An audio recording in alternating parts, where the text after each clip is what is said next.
For most separated couples, being forced to carry on working together in close proximity is the very definition of a nightmare.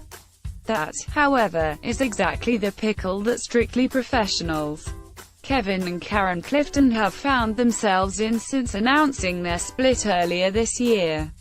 Far from maintaining a discreet distance, they're currently embroiled in a nationwide dance tour that was booked many months before they made the decision to split up. It is an intense experience, particularly when you consider that for the Cliftons close proximity is exactly that. With passionate routines bringing them chest to chest and cheek to cheek. Isn't it rather awkward? Not at all, insists Karen when we catch up for a chat over the phone following the opening night of the tour earlier this week. We're very focused on what we love to do. Dance has always been a big part of our lives and a big part of our relationship. Some other couples would find it very hard, but we've always worked really well together, so it has never been an issue. Of course, it's not happy days all the time, but most of the time we are very focused on what we do.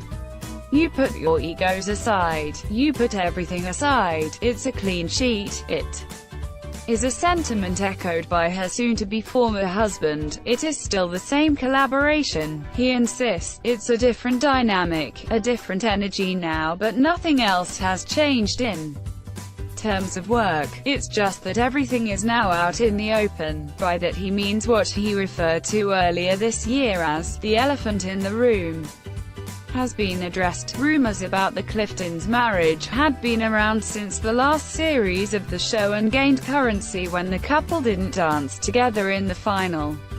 It took them until March, however, to confirm that their time as a Mr. and Mrs. was over, although they put on a united front with Karen still wearing her wedding ring. With their tour dates, the show is a follow-up to last year's sellout, long since written in stone. However, is this a question of making a virtue out of a necessity? Again, Karen insists not. Remember that we started out as really good friends and that hasn't changed. The fact that we worked so well together was the base of our love, which evolved from that and our love for dancing, she says. Other circumstances changed, but just because our other life as a married couple hasn't worked out doesn't mean everything else needs to crumble. I think that is a common assumption, that you split up and everything disintegrates around you, and it's one would love to change. Still, the sad fact remains that like so many before them, the couple seem to have fallen prey to the strictly curse, which has seen previously rock-solid marriages disintegrate amid the pulsating rumbas and sequins. The Cliftons, having married in July 2015, didn't even make it to their third wedding anniversary.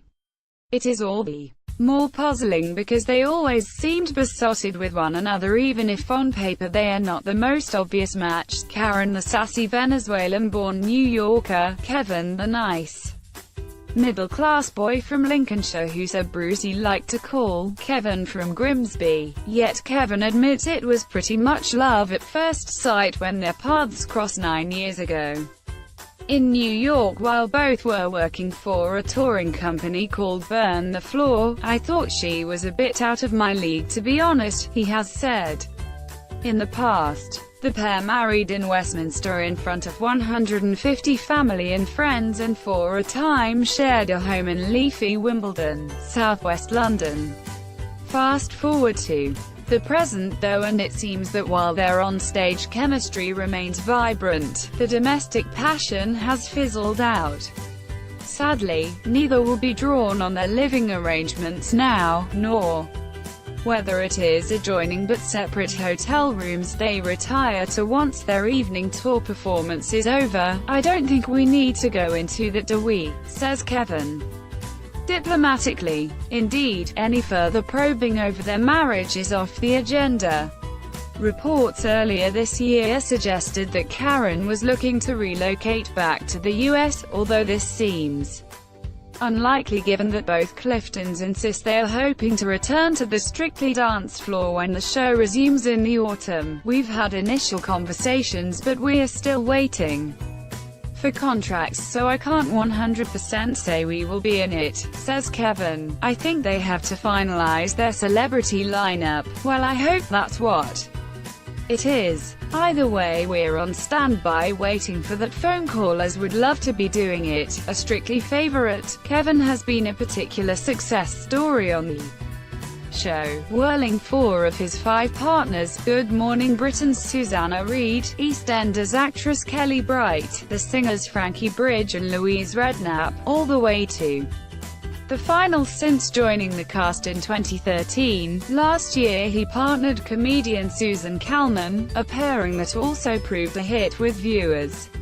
Yet popularity is no guarantee of a contract, as stalwart Brendan Cole, who had been with the show since the first series, discovered earlier this year when he was told by producers that he was no longer needed. Kevin admits there was a shock for all the professional dancers. He was a big part of the Strictly family, he says, but the show evolves and I think that's why it is so successful. We've seen Bruce leave the show, then Len Goodman, and each time people thought it couldn't carry on without them, but instead it just goes from strength to strength. At the end of the day, the BBC does tend to get it right, and it keeps us all on our toes.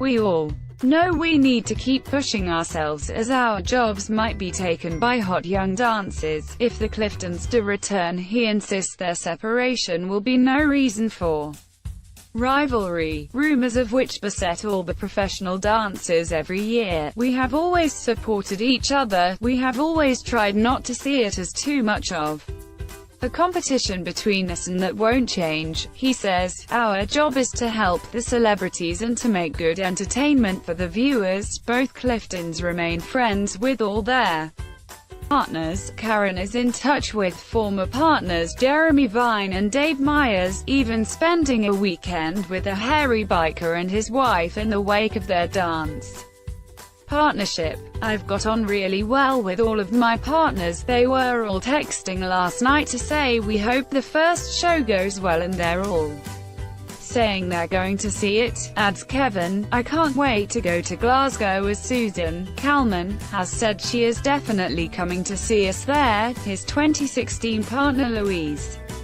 Redknapp, of course, has also fallen foul of the Strictly curse, announcing her own separation from Jamie Redknapp, her husband of 19 years, in the wake of her appearance on the show. Since then she has thrown herself back into work, notably appearing on the West End stage as the iconic character Sally Bowles in Cabaret, complete with corset and suspenders. It's a far cry from the nervous figure she cut when she first appeared on the program. It happens with a lot of the celebrities, says Kevin. They're confident in their own world, but then they come on to Strictly and it's suddenly very exposing. I found with all my partners there was the initial excitement, but then the reality sinks in and they freeze up. It is part of our job to bring them out of themselves to a place where they're comfortable. In fact, it turns out that even these seasoned professionals still get an attack of the nerves. We got 3 standing ovations after our opening night last night, which was amazing, but we were still really nervous going on, says Kevin. We both get stage fright a bit before we step out on the stage.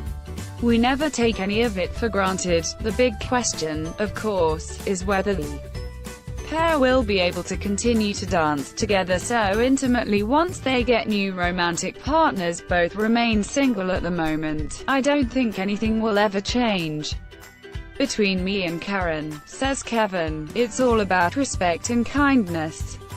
We have a great friendship and we're never going to lose that. Kevin and Karen Dance 2018 is currently on a 2-month UK tour. For details and tickets go to kevinandkarenlive.com.